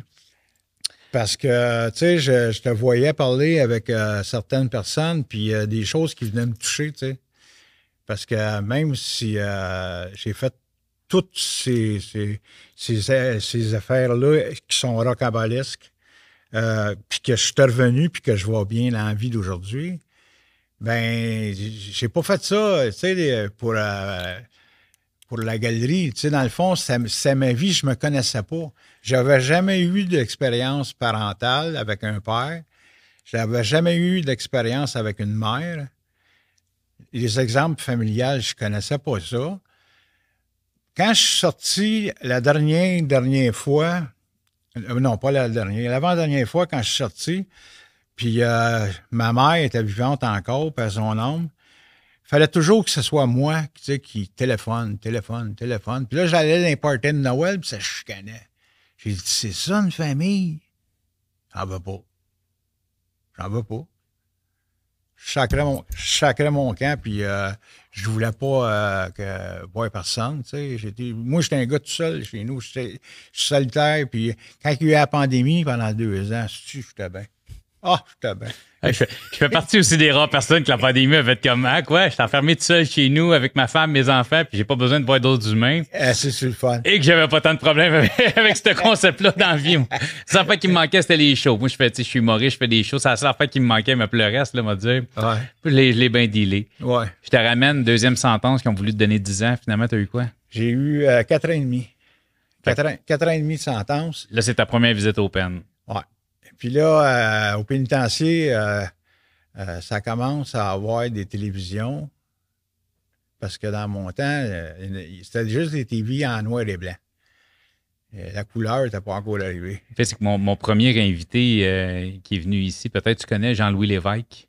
C'était un petit monsieur. Lui, il avait une sentence vie, meurtre premier degré. Puis c'était au vieux pen de Laval. C'est tout lui qui a câblé pour avoir les TV partout dans le pen. C'est lui qui s'est occupé de ça. OK. J'y allais au vieux pen, mais j'allais juste au dentiste. Okay. J'ai jamais fait de prison là-bas. Ah ben lui, écoute, il s'est promené à Archambault. Puis c'est ça. Mais j'ai fait Dona. J'étais partout. Tu sais, c'est pas une valorisation, mais. Non. Mais comme il y avait un invité qui est venu ici, que je t'ai dit tantôt que j'ai joué de la musique. Oui, Pat Martel, l'ancien drummer d'Offenbach. Avec Pat. Moi-même, j'étais un musicien. Puis les musiciens en prison, ils sont appréciés, puis il t'arrivera jamais rien, puis tu fais les parties de Noël, tu fais les Saint-Jean-Baptiste, tu fais tous les événements qu'il y a. Basement, tu me disais. C'est un basement. C'est un bassiste. Un bassiste. Même encore aujourd'hui, je faisais des shows jusqu'à l'année dernière. Mon guitariste, il est parti à Victoriaville, fait que je fais plus de spectacles. Puis rendu à 68 ans, là, je vais les écouter à la place. Ouais. Ouais, je sais tu me dis que quand tu écoutais le podcast, vous auriez pu vous croiser, vous n'êtes pas recroisés, mais je te mettrai en contact avec Pat, je suis sûr qu'il va être super content d'avoir. Ah non, mais j'ai des photos avec Pat. Oui, mais je te mettrai en contact si vous voulez vous reparler. Mais j'ai joué, je le vois des fois. Il va faire un spectacle à quelque part, puis hey, salut, man. OK, cool, au moins. Tu sais, oui, je l'ai rencontré, okay, je le connais. On n'est pas vraiment des intimes réguliers, mais tu sais, je connais la personne, tu sais. Comment ça a été ta première sentence? Tu me dis la première, c'est ça, tu me dis la première provinciale, c'est correct, je t'ai habitué. Pen, ça a été aussi facile ou un peu plus rough? Ça a été un petit peu plus rough, là. Tu sais, là, je me disais, qu'est-ce que je fais ici? Tu sais, me semble que c'est pas ça, la vie. C'est pas ça, la vie, être en prison, tu sais.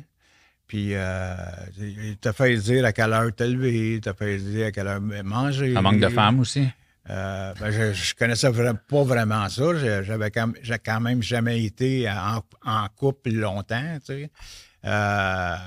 Aujourd'hui, j'en ai pas de femme, ça me dérange pas. Je suis capable de tout faire chez nous. Salut, Cédric Bergeron, animateur du podcast Au Parloir. Si tu es un fan du podcast, un vrai fan du podcast, tu as déjà entendu les mots Comparer ma prime. Comparer ma prime, c'est une compagnie qui a été un des premiers à supporter le podcast, un des premiers commanditaires. Ils étaient là dès le début. C'est un peu grâce à eux autres que j'ai pu garder ce podcast-là en vie. La raison pour laquelle je vous en parle, c'est que j'ai des auditeurs qui ont fait affaire avec eux puis qui m'ont donné un feedback positif. Puis pour les remercier d'avoir été là dès le début avec moi, j'ai décidé de faire une petite vidéo. Comparer ma prime, dans le fond, ils se spécialisent en assurance vie, les aucun cas refusé. Fait que peu importe ton âge, que tu aies 20 ou 75 ans, que tu aies eu une maladie comme un cancer, que tu aies le diabète ou une maladie dégénérative comme la sclérose en plaques, même si tu as un dossier criminel, si tu as déjà été refusé pour de l'assurance vie, comparer ma prime, aucun cas refusé. J'ai vraiment eu du feedback positif de mes auditeurs, c'est pour ça que je vous en parle. Allez les voir si vous en avez besoin. Comparer ma prime.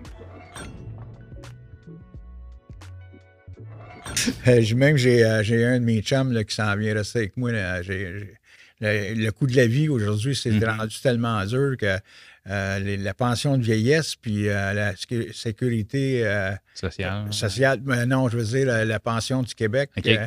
T'as pas grand-chose là-dessus, mais je suis chanceux dans tout ça, je fais du cuir.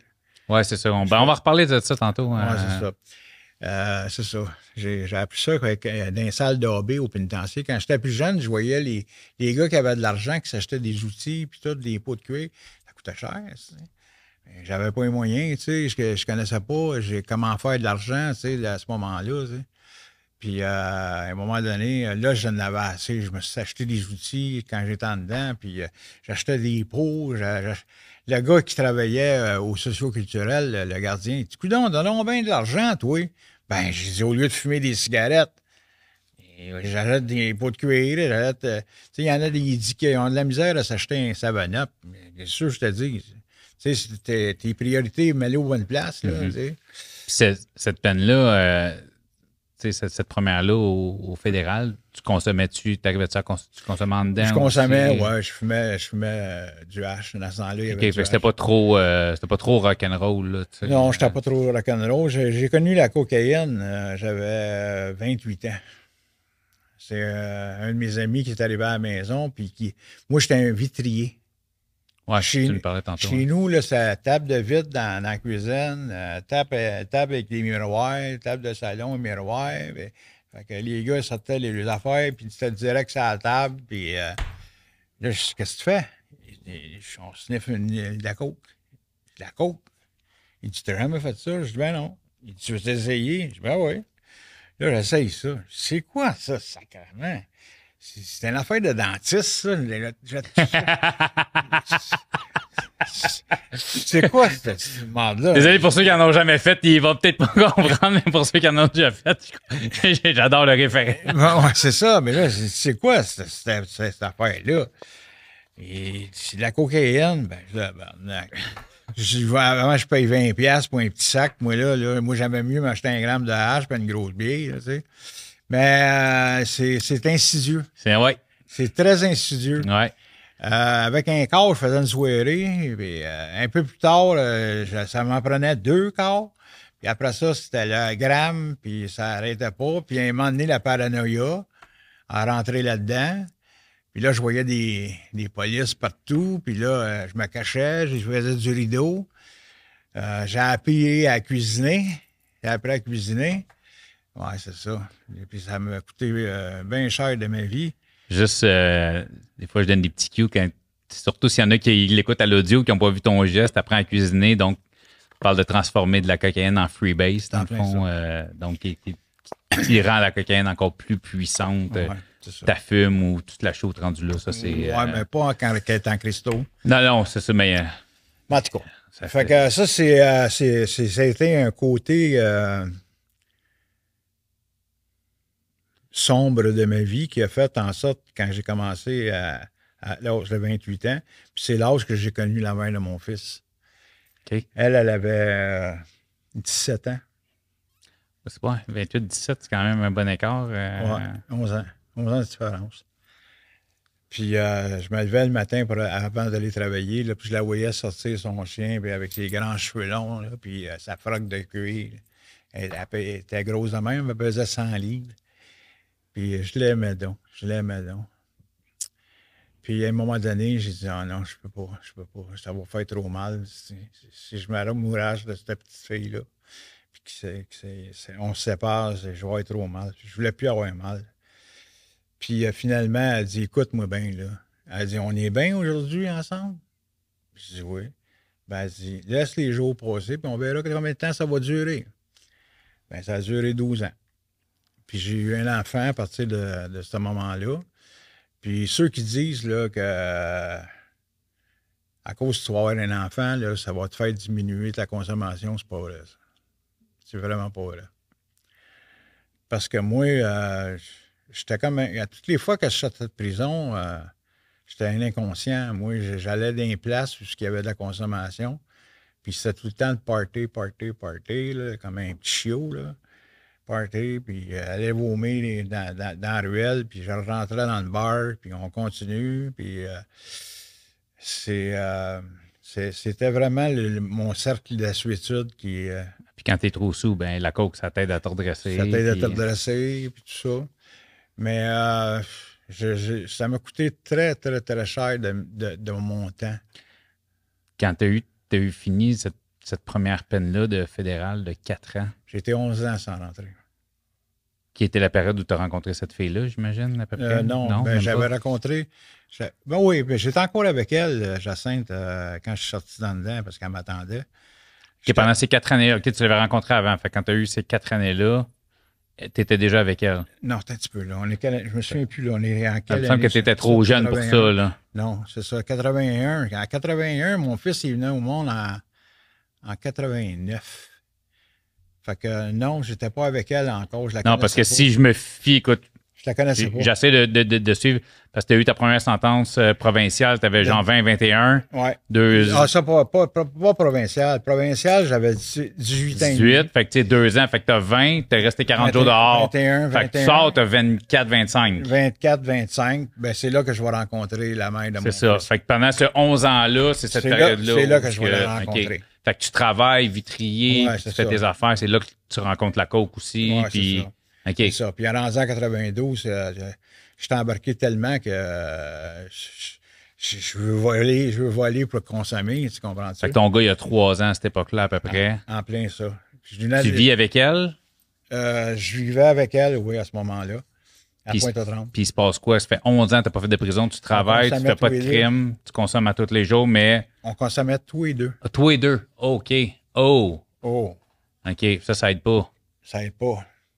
Un couple qui consomme, là, ça dure jamais longtemps. Puis, est-ce que tu consommais, tu faisais des conneries, tu te faisais pas pogner ou t'arrivais? Je faisais des conneries, me faisais pas pogner. Pendant 11 ans? Pas pendant 11 ans. À la fin, quand j'avais commencé à... OK, les premières années, quand tu es sorti de ton 4 ans, tu étais quand même... Tranquille. Tu étais tranquille une couple d'années. Je fumais un petit joint, tout ça. Okay. Puis à l'âge de 28 ans... C'est là que tu as rencontré la coke. C'est là que j'ai rencontré la coke, puis c'est là que j'ai commencé à commettre des délits plus tard. Puis là, je me suis fait arrêter à Pointe-aux-Trembles, puis j'ai pogné... ça, j'ai fait un autre 4 ans et demi. C'était un autre vol qualifié? Toutes des vols qualifiés. Des vols qualifiés. Ouais. Moi, j'étais pas capable. Faire de la fraude, je peux pas. Je suis plein de tatous partout. Ouais, non, c'est ça. T'as pas de l'air de... Je mets des gants. Non, mais je suis pas trafic, juste whatever. Non. Tout est... c'est le cash là, le morceau, je vais chercher l'argent, je fais le party. Le plaisir immédiat. Quand il n'y a plus d'argent, on ressort le morceau, on va en rechercher direct. C'est ça. OK. C'est ça. Fait que là, on est rendu à 92, je me fais réarrêter. Puis là, je pogne 4 ans et demi. Je fais mon temps à Cowansville, un peu comme chose. Puis elle vient me voir à la roulette. Il y a des roulettes dans ce temps-là. Puis là, c'est le fun, il y avait des roulettes d'amour qu'il y avait. Fait que j'étais avec elle, puis je suis sorti en 94. J'étais arrivé dans une maison de thérapie, puis on m'a dit que j'étais un alcoolique toxicomane. J'ai dit, tu fais lutte, oui. Je voulais pas, moi, Chris, pas de bière toute ma vie, voyons donc. J'étais pas capable de concevoir ça, là. Fait que là, il dit, t'as-tu déjà consommé sans avoir bu? Oui. Mais t'es un alcoolique toxicomane. Je suis pas un alcoolique. Si je bois si grosse, puis je me couche sur le sofa, puis tu me perds la nuit. Pas mal la définition d'un alcoolique, ça. Ouais, mais ça arrive pas souvent. Non, mais je comprends le... Tu sais, quand tu veux pas l'avouer. Personne ne te l'a jamais dit. Tu le vois pas, t'as un problème? Je le vois pas, moi. Tu le vois pas. C'est comme moi, j'ai des voisins en haut de chez nous en ce moment, là. Il y a la petite qui reste en haut. Elle boit de la bière à tous les jours. Elle dit, ça prend ça dans la vie. Elle dit, ça prend du plaisir. Ouais, mais j'ai dit, tu peux prendre du plaisir à autre chose que boire de la bière. Arrête de prendre du plaisir pendant 2 jours si tu es capable de voir si tu vois à quel point c'est pas tant du plaisir que ça. Non, hein? Ils sont pas capables. Ils sont pas capables. Mais ça, ils vont à un moment donné, j'y ai dit, j'y garde une place, une chaise à côté de moi dans une salle de meeting. Un jour, tu vas comprendre. C'est comme ça, je le vois aujourd'hui, tu sais. J'essaye pas de... Tu peux pas arriver à quelqu'un et dire « Tu es un alcoolique, puis il faut t'arrêter de boire. » Il va me regarder, tu peux aller chier. Ouais. Ben voyons donc. Moi, tu m'aurais dit ça. Moi, t'es un alcoolique, toxicomane. Je suis bien manger de la merde, puis crisse ton camp. Je voulais rien savoir de personne, tu sais. Mais à un moment donné, j'ai commencé à les fils, tu sais, c'est pareil comme Bart Simpson, tu sais, le muffin, bzz, bzz, bzz. Tu sais, là. Désolé si vous n'avez pas le référent de cet épisode-là, c'est un vieux épisode des Simpsons, mais je sais tellement de quel tu parles. Ouais, c'est ça, tu sais, le muffin, il faut pas qu'il touche. Ben, il est pas capable de pas y toucher. Il va barrer. Il pogne un choc à chaque fois, mais c'est pas grave. Il comprend. Jusqu'à temps que Chris, voyons donc, tu dois toujours avoir un choc. Mais c'est ça, tu sais, ça m'a fait... j'ai vécu là-dedans, comme je t'ai dit... Ça, c'est une des premières fois où on te met ton problème en pleine face. En pleine face, oui. 94. 94. Ton fils a 5 ans aussi, là. Mon fils, il a 4 ans et demi, 5 ans. 5 ans. Oui. Puis, tu une bouée un peu? Tu dis, je vais m'accrocher à ça ou pas encore? Je vais retourner, je l'aime encore, ma femme, moi, c'est à ce moment-là, là.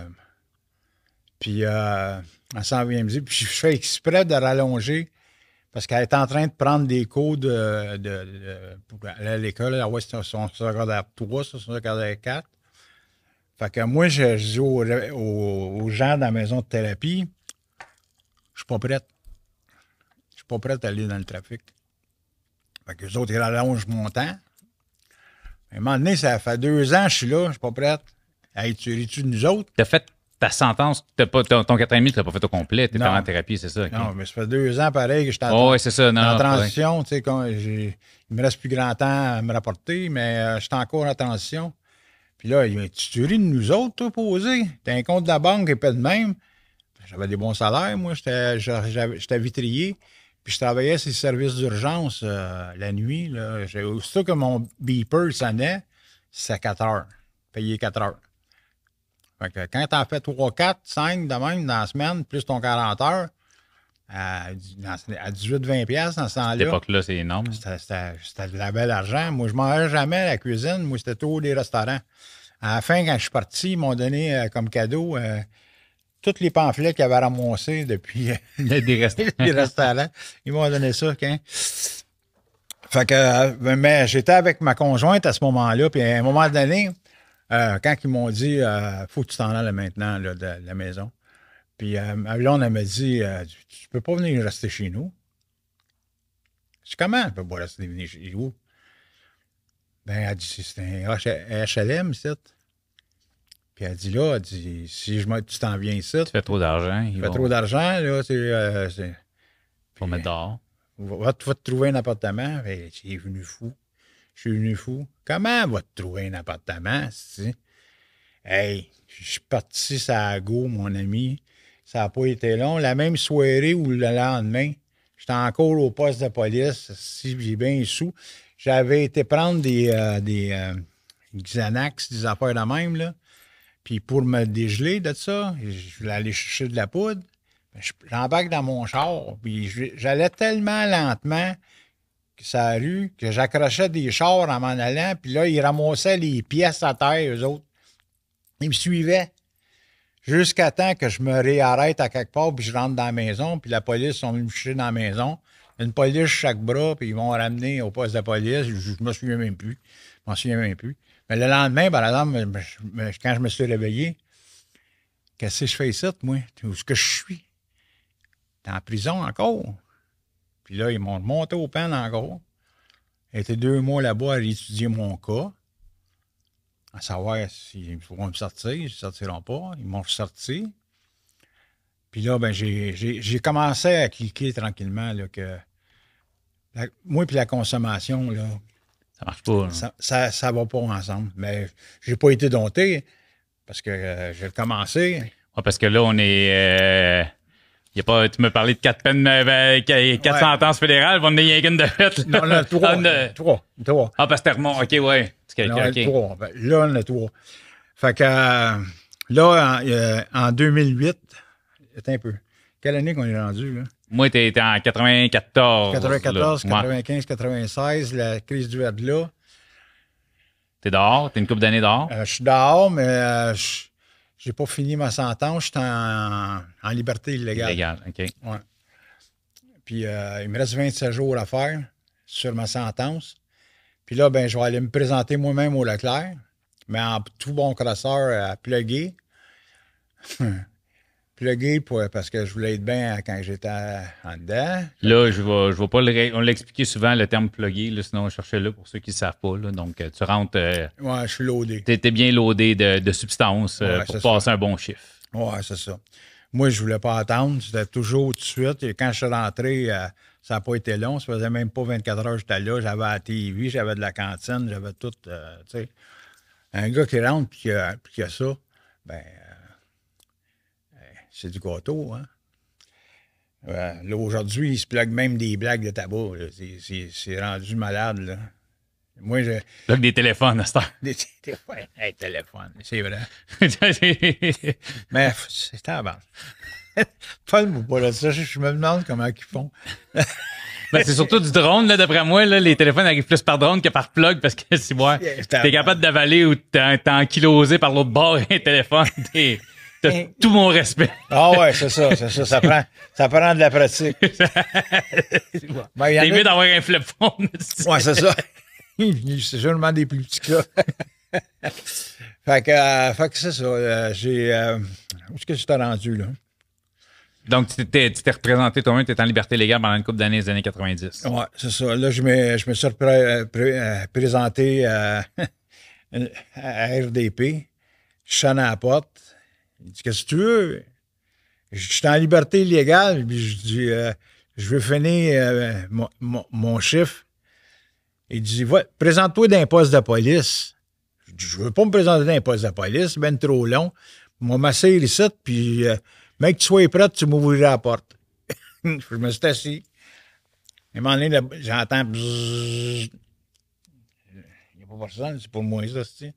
Bzzz. J'ouvre la porte, j'entends dedans. Fouille. M'en va dans ma wing. Mais là, j'ai mal au ventre, c'est. Mais je sais que tu ne restes pas longtemps quand tu es à RDP, pas RDP, puis que tu viens du peine. Le lendemain, un autre, il m'envoie au Leclerc. Fait que j'arrive au Leclerc, puis c'est là que enfin, je respirais mieux. Tu t'es déplugué, si on peut dire. Oui, c'est ça. Puis j'ai donné quelque chose à quelqu'un, puis j'ai gardé le reste pour moi. Là. Mais c'est ça, j'ai fait ça. Puis quand que je suis ressorti, j'ai continué encore. J'ai pas fait encore le post-mortem sur ma consommation. Moi, c'était en 2008 quand que je me suis fait arrêter à Montréal-Nord avec 12 vols qualifiés. Il cherchait en hostie le gars qui s'excusait à toutes les filles. Puis moi, à tous les fois que je faisais un vol qualifié, la fille, je le savais que je la traumatisais. Tu sais, excuse-moi, je veux pas te faire de mal. La seule chose que je veux, c'est l'argent puis m'en aller. Puis je suis sincèrement désolé de te faire ça, là. Avant qu'on rentre là-dedans, je suis juste curieux, pendant ces années-là que tu retournes au Leclerc, puis là, 2008, ton ex, ta femme, ton gars... Ouais, c'est ça, mais mon gars puis mon ex, on se parle plus.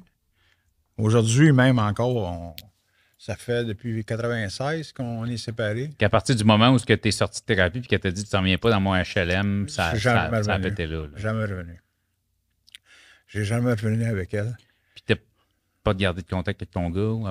Oui, c'est ça, tu avais quand même... Ben, j'ai gardé contact. Pas vraiment. J'ai gardé contact avec mon fils. Quand je me suis fait arrêter en 2008, c'est lui qui a vidé mon logement à Montréal-Nord, puis tout ça, puis il a gardé mes outils, mes bebelles, tu sais. Ben, je m'imaginais, là. Parce que quand je suis sorti en 2011, il n'y avait plus rien. La seule affaire qu'il y avait, c'était une paire de bottes, de bottillons, au moins. Puis tous mes outils, tout mon linge, toutes mes choses avaient disparu, tu sais. Puis là, à un moment donné, je me suis pogné avec mon gars. Il dit, si t'es pas content, débague de ton char. Je débague de mon char. Je suis arrivé à côté, là, j'ai shaké de même. Puis ça faisait 3 ans et demi que j'avais pas fumé. J'ai tourné dans mon char, j'ai dit, je peux pas le frapper, c'est mon gars. Je suis rentré dans mon char, je suis arrivé chez Métro, j'ai dit, donne-moi un gros du Maurier régulier puis un lighter. Fait qu'elle me donne un gros du Maurier régulier, c'est un paquet carré. Fait que là, je dis, c'est pas un gros du Maurier régulier, ça, c'est. Elle dit, ben oui. Elle dit, ça fait combien de temps t'as pas fumé? Je fais 3 ans et demi. Elle dit, les paquets ont changé depuis ce temps-là. Fait que là, j'arrive dans mon char. Je commence à essayer d'ouvrir ça.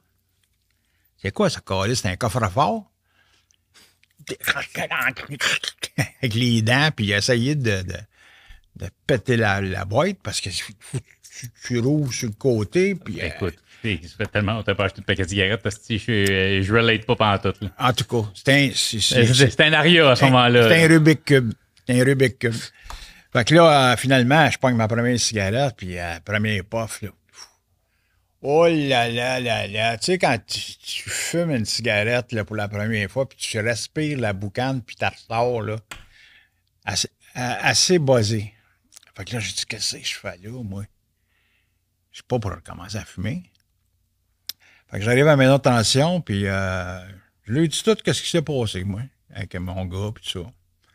Puis j'ai un paquet de cigarettes, puis tout ça. Je mets jouer un gars qui est là, je lui donne le paquet, puis le lighter, il dit, c'est pas bon pour moi, ça. Mais je recommençais tranquillement.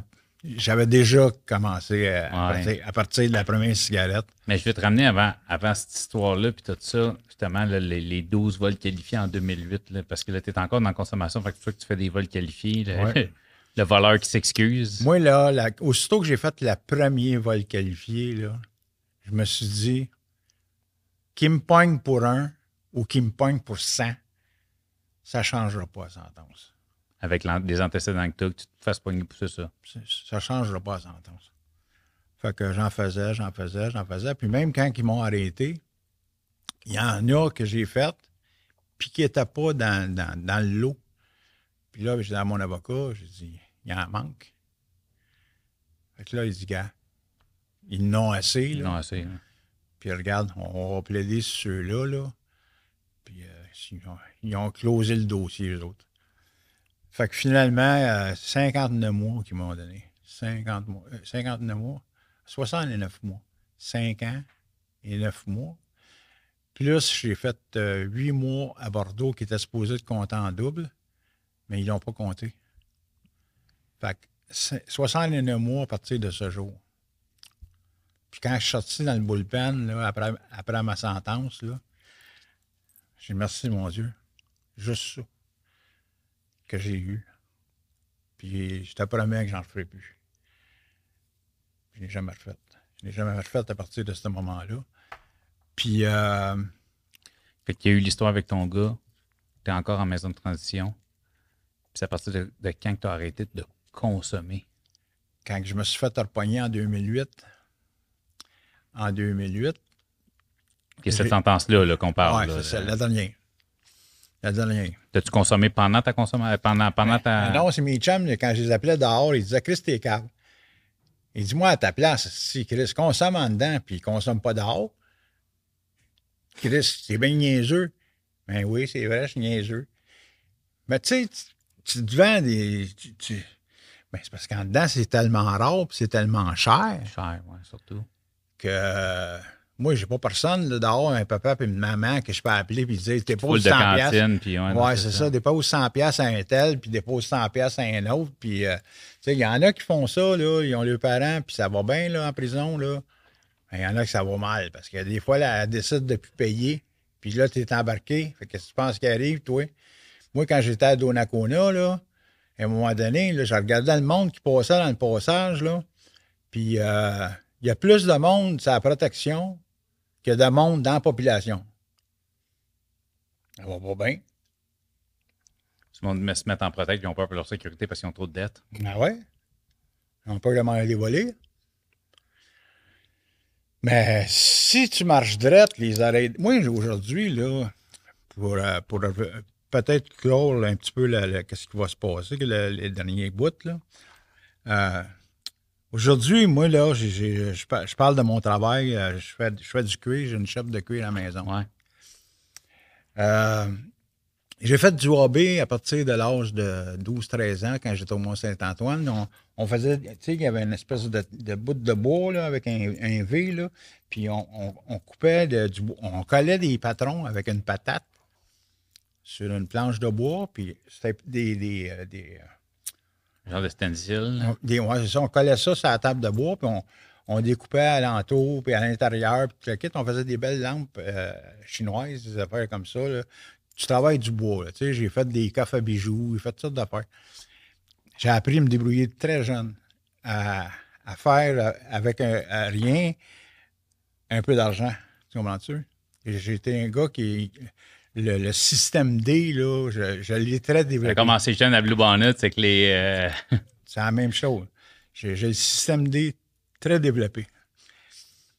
Puis le cuir, quand que j'étais à ma dernière sentence, au minimum, j'étais au Centre fédéral de formation, c'était rendu un minimum.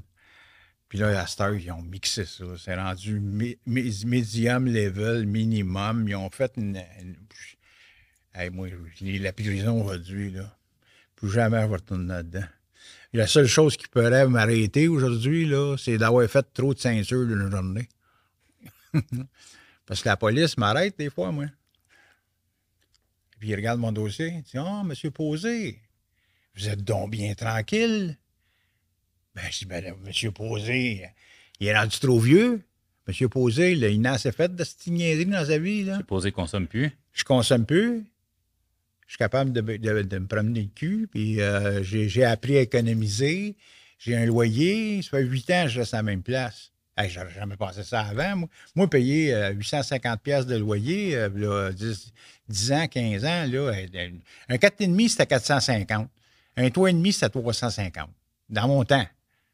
Aujourd'hui, c'est fou, c'est fou, c'est fou. Même mon propriétaire, l'année passée, il essayait de me mettre dehors.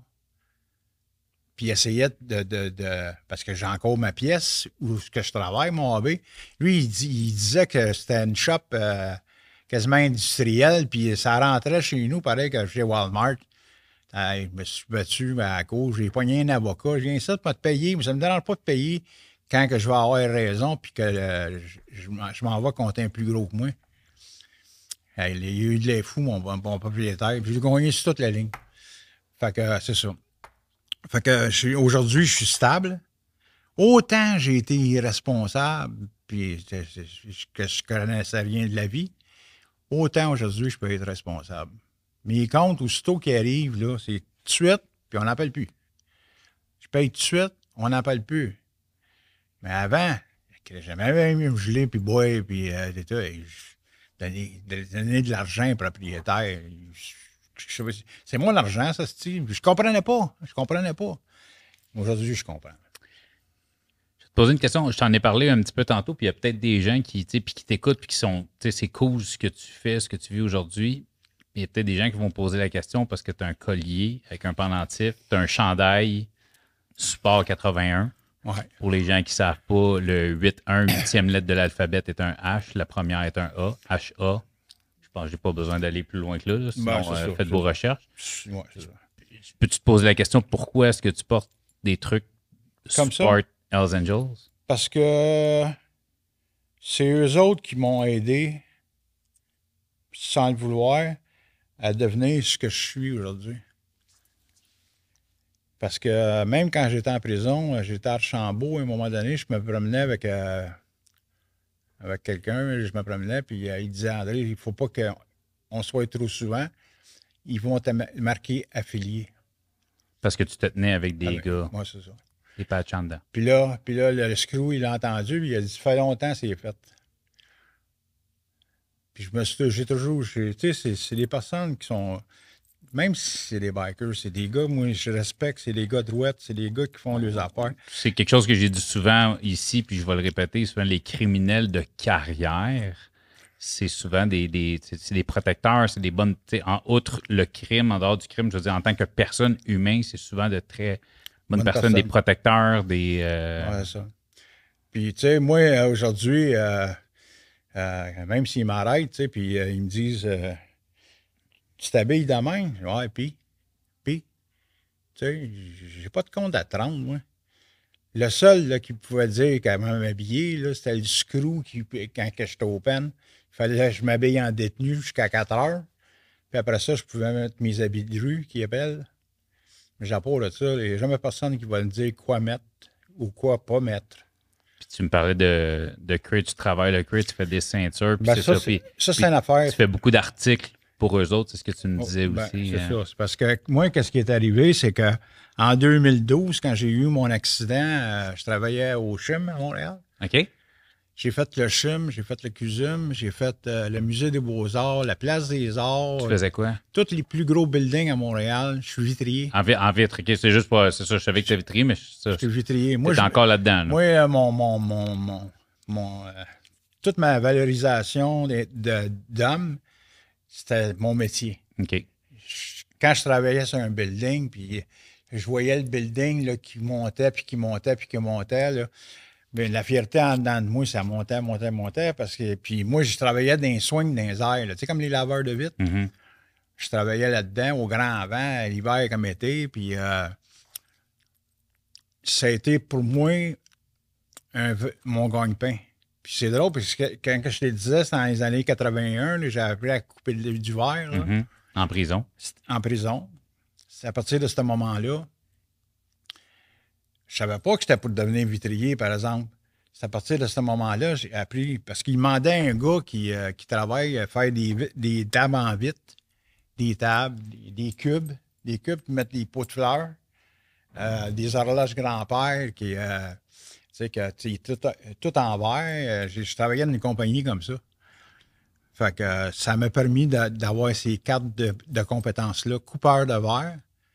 Puis après ça, quand je travaillais dans les petites bineries que j'appelle les petites vitreries, là, je suis arrivé un matin, puis il y avait plein de sang dans le shop, puis avec des essuie-tout. Il y a un gars qui a voulu monter une table, une plaie de glace sur le truck, puis il a accroché la plaie de glace, puis la plaie de glace a fendu en deux, puis il l'a reçu sur le côté de la tête, puis ça lui a coupé à moitié de l'oreille. Fait que quand je suis rentré à la shop ce matin-là, ils m'ont dit, tu t'en vas sur l'installation. Ben, j'ai pas de carte pour l'installation. Ils dit, on va changer ça. Fait qu'on a changé mes cartes de coupeur en installateur. Puis j'ai jamais retourné dans les shops. J'ai tout le temps travaillé. Moi, quand je sortais dans dedans, là, je voyais les tower cranks, là. Il y avait une tower crank pas loin, là. J'arrivais où est-ce qu'il y a la tower crank, je mettais mon casque, puis je rentrais sur le chantier. Je dis où est-ce qu'il y a le shack des vitriers. Il était à tel étage. J'allais au shack. As-tu besoin d'un bon gars pour travailler? À la maison de transition, il me disait, on va vous apprendre comment chercher un job. Je dis, moi, je cherche pas de job. Moi, c'est eux autres qui me cherchent. Et j'ai jamais plié. Puis c'est une autre fierté, ça, que j'ai toujours été rebelle dans les maisons de transition. Comme quoi que, tu sais, tu feras pas ce que tu veux avec moi, tu sais. Moi, je suis capable de gagner ma vie, puis je suis capable de gagner de l'argent sans que tu essaies de me montrer ça, tu sais.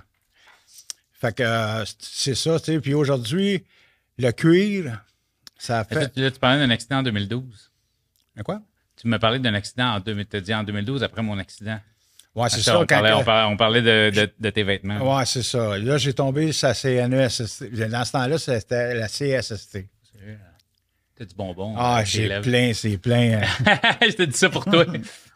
Parce que je vous le dis, parce qu'André, il mange des bonbons, il prend des médicaments qui assèchent beaucoup la bouche. Fait que c'est pas qu'il prend des bonbons, qui va beaucoup placer ça. Je commence à avoir du blanc de bonbons. Je mec qui le regarde, il va se dire, ouais, on le crée, j'avais donc bien la blanche. Ouais, j'ai l'air d'un gars qui a la rage. Non, c'est à cause que je prends des médicaments, puis les médicaments font que j'ai pas de salive. Ça me donne pas de salive. C'est ça. Puis, à un moment donné, je parle, puis les babines me collent ses dents. Fait que c'est ça, t'as eu un accident sur un chantier, j'imagine? Ouais, j'étais en train de charrier des booms. Les booms sur le truck, les booms sur le truck. Les booms sur des racks là, avec des roues. Puis chaque pesée, c'est 55 livres. Puis à un moment donné, je suis venu pour en enlever 2, puis ça a fait Puis j'étais plus capable. Mon dos, il était plus capable d'endurer. Tu sais. Quand tu es jeune, tu fais des jobs de bras, mais en vieillissant, là, c'est pareil comme quand j'étais rentré ma dernière sentence. Ma dernière sentence, je faisais 2500 marches en courant, puis en descendant de même. Puis à un moment donné, le genou, il m'est venu à peu près gros de même. Là, je suis allé voir le médecin. Il dit, qu'est-ce que tu fais? Je m'entraîne. Il dit, ouais, mais à ton âge, j'ai dit, on est supposé de ralentir.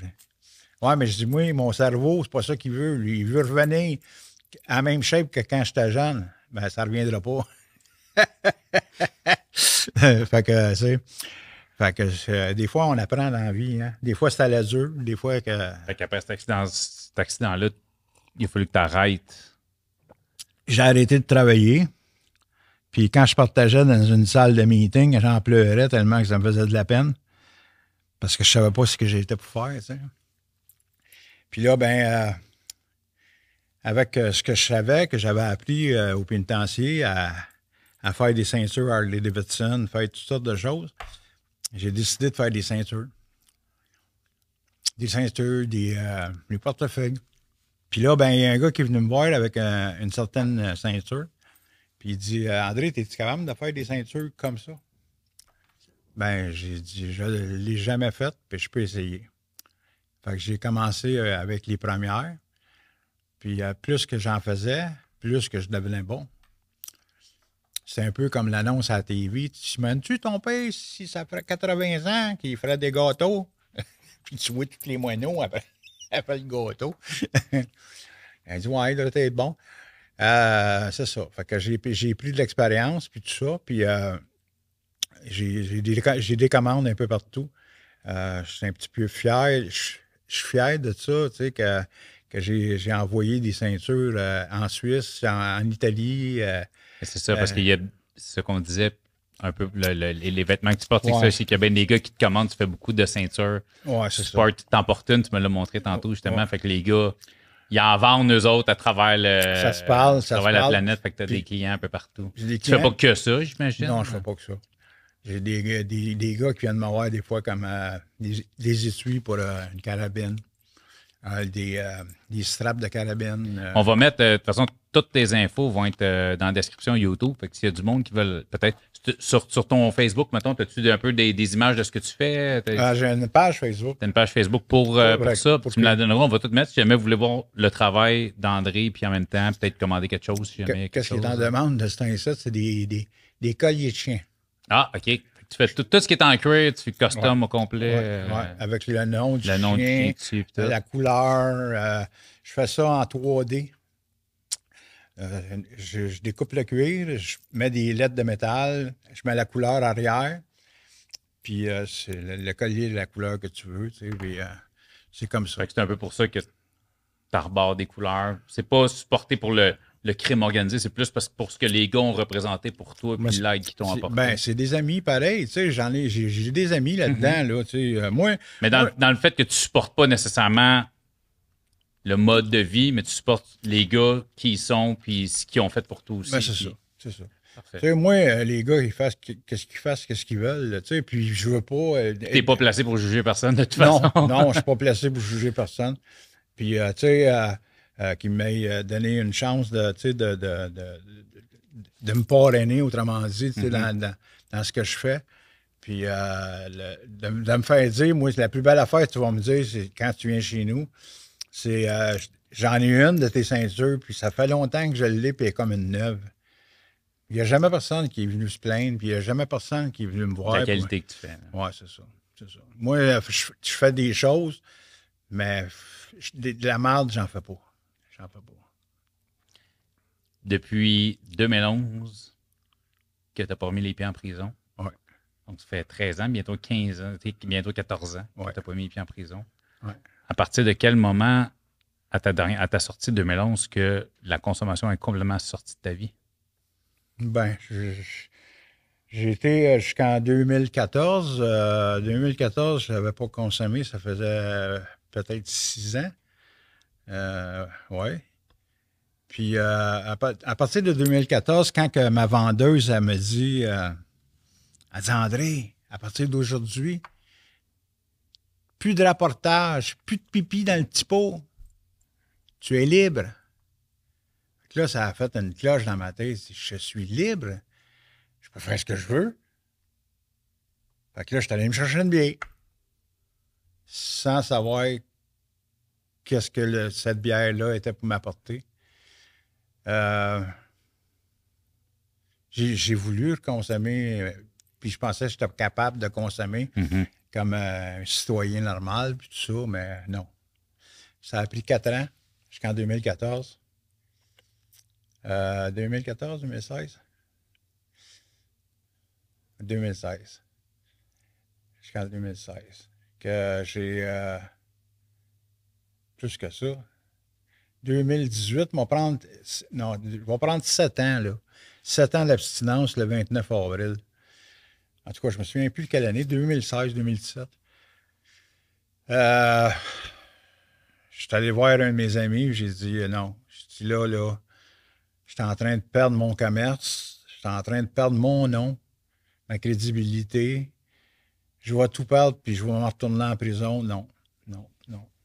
Fait que je dis à partir de demain, je m'en retourne faire du meeting, aller voir ma gang, ou c'est ma famille en réalité. Puis à partir de ce moment-là, j'ai arrêté de consommer, puis ça va faire 7 ans bientôt. Félicitations. Bravo. Ouais. Puis aujourd'hui, il n'y a pas rien qui va me faire consommer. Entre ta dernière sentence, puis mettons ce moment-là où tu as arrêté de consommer, sans rentrer dans les détails, mais est-ce qu'il y aurait eu des raisons de te remonter en prison? Depuis que je suis sorti? Oui. Non. Même avec ces années de consommation-là qu'il y a eu. Non. T'es pas tombé aussi deep que t'avais été avant. Mais non, mais j'ai mis 15 000 sur mes cartes de crédit, par exemple. OK. Ça m'a pris 3 ans à les payer. Parce que moi, j'ai une petite tête de cochon, je ne veux pas perdre mon nom. Moi, si je vais avoir un char que tu as finalement bâti, tu sais. Je vais avoir un char de 30 000 là, j'appelle le concessionnaire, là, puis le lendemain ou le surlendemain, il m'appelle, Monsieur Posé, venez signer en haut, venez signer en bas, là, il vous attend le char. Tu comprends-tu? C'est tout en ton honneur, ça. Parce que pour le background que tu as, les années de pénitencier que tu as, d'avoir... J'ai remonté mon nom. Puis quand que je suis sorti, en 2011, j'avais un compte de banque sur la 6e puis maçon, la 5e puis maçon, une banque nationale. Puis j'avais un numéro de compte, puis j'avais une marge de crédit de 1000 pièces dans ce compte-là. Puis je l'avais tout dépensé. Fait que quand je suis arrivé à Pointe-aux-Trembles, quand je suis sorti en 2011, je suis arrivé à la Banque nationale, j'ai dit, j'ai un compte de la banque au coin de Rosemont, puis 5e Avenue, puis je voudrais transférer ce compte-là ici, puis je veux payer qu'est-ce que je dois. Il fait des recherches, j'ai dit, t'as pas de compte? Ben, c'est pas un niaiseux, là, je veux dire, j'avais un compte. Fait qu'il a fait des recherches plus poussées. Il dit, effectivement, on a un compte à toi, qui est à la Banque nationale à Toronto, puis tu nous devrais 1400, 1500 pièces. Ben, je m'en faire une affaire et tout. Donne-moi une carte de guichet, puis je vais venir vous payer. Ben, il dit, tu sais, tu aurais pu aller t'ouvrir un compte de la banque ailleurs, puis on ne l'aurait pas su. J'ai dit, toi, tu ne l'aurais pas su, mais moi, je l'aurais su. Parce que dans ma tête, à moi, il faut que je sois clean, tu comprends-tu? pour avoir des regrets, puis des remords, puis c'est ça, pour avoir la paix. Moi, quand je me couche le soir chez nous, là, je m'endors comme un petit bébé. Je tourne pas dans mon lit à me dire, je dois de l'argent là, je dois ci, je dois ça, je dois rien. Je dois rien. Même le voleur qui s'excusait à ses victimes, il dort quand même bien à ça ou des fois ça. Bah, ça, je peux pas. J'ai pas tué personne. Non, non, non, non. Puis mon but, c'est pas de te mettre le nez dans. Non. Tu sais, je te pose la question parce que tu sais, je me dis tu te sentais assez mal de le faire pour t'excuser. Ouais. Mais aujourd'hui, tu vas dire, il n'y a rien que tu peux faire. Fait que tu as payé ta dette. Il n'y a rien que je peux faire. Mais j'ai déjà, quand j'ai fait un vol qualifié, à un moment donné, j'étais à Saint-Jérôme, puis je m'étais fait pogner, puis tout le kit, j'ai écrit au restaurant en question que j'ai dévalisé pour m'excuser. C'est sûr que gars, il doit arriver à la lettre, puis il est malade, ça, quand. Les autres, il y a les assurances, ils ont tout. Eux autres, ils ont moins de misère que peut-être la personne qui a eu le morceau d'en face, l'a peut-être lu, puis ça lui a peut-être fait du bien, parce que il peut avoir peur que tu reviennes, puis que tu sais. Ouais, c'est ça. On sait pas. Ça a peut-être fait du bien à quelqu'un. On sait pas. Mais tu sais qu'aujourd'hui, moi, là, je ne veux pas de mal à personne. Puis il y a bien des gens que, quand ils me voient, tu sais, ils changent de trottoir, tu sais, en voulant dire, tu es à l'allure, ce gars-là. Tu sais, puis après les avoir parlé une demi-heure, tu sais, ils disent, tabarnak, jamais on penserait ça.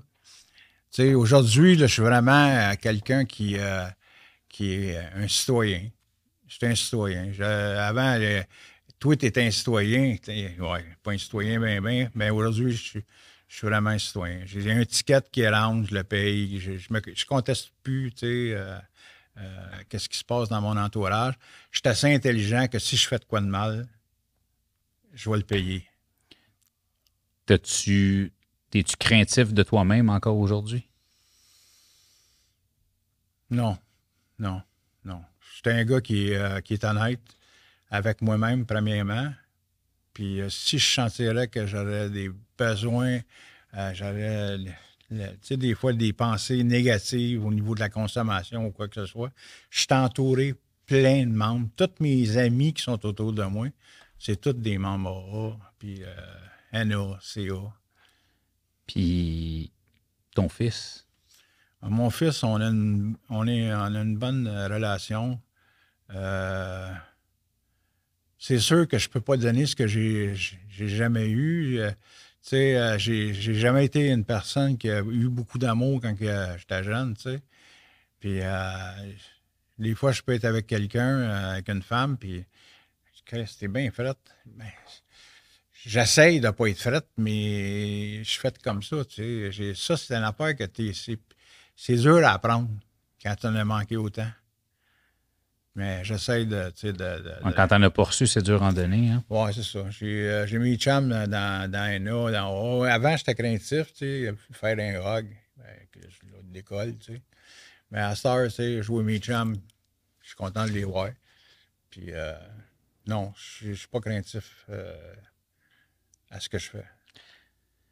André, merci d'être venu. Merci d'avoir partagé ton histoire. Je vais te souhaiter des milliers de bons 24 heures à venir. Merci. Sincèrement.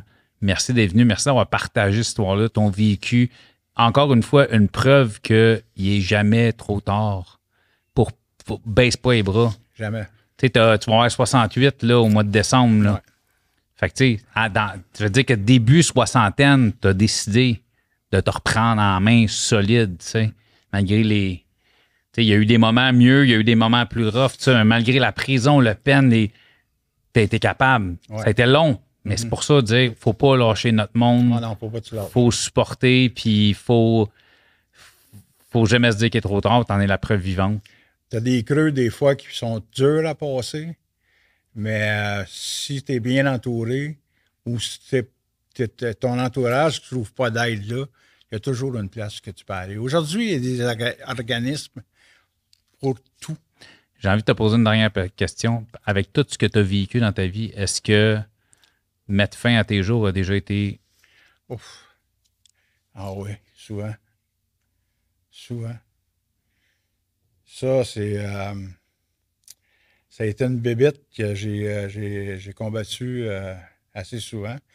Même à l'âge de 14 ans, quand j'étais au Mont-Saint-Antoine, ils m'ont enfermé à cette heure, à l'hôpital à Louis-les-Prairies. C'était le Mont-Providence. Je suis rentré là, puis je voyais des gens qui se tapaient d'en face. Puis, je voyais tous ces malades-là qui étaient vraiment à leur place, à eux autres. Là. Puis moi, je me disais, est-ce que c'est aussi que je suis rendu? Puis tu as 14 ans, là, tu veux mourir parce que tu trouves. Tu sais pas que ça donne la vie. Puis je suis sorti de là-bas, puis j'ai continué mon cheminement, mes affaires. Ça m'est arrivé plus tard dans ma vie aussi, mais aujourd'hui, jamais j'oserais penser à ça. Tu es contente pour l'avoir fait avec la vie que tu as eue. Malgré la vie que tu as eue, avec la vie que tu as aujourd'hui, tu es contente pour l'avoir fait. Ouais. C'est juste parce que c'est un message pour moi qui est important aussi de propager. Que, même peu importe ce que tu traverses, tu penses que c'est la seule solution. Pas-en. Un 866 appelle. Ça, n'hésitez jamais. Appelle. Avec suicide, action. Je peux te dire une affaire. Un jeune, n'importe qui, moi, je vois dans une salle de meeting, quelqu'un me dirait je peux savoir ton numéro. Je vais te le donner. Appelle-moi n'importe quand. Tu vas aller faire un meeting. On va aller te chercher chez vous. On va aller faire un meeting. On va passer 1h30, 2 heures ensemble. Je suis là pour ça. Bravo. Merci, André. Merci. Vraiment apprécié. Merci. J'espère que vous autres aussi, vous avez apprécié le podcast. Au parloir.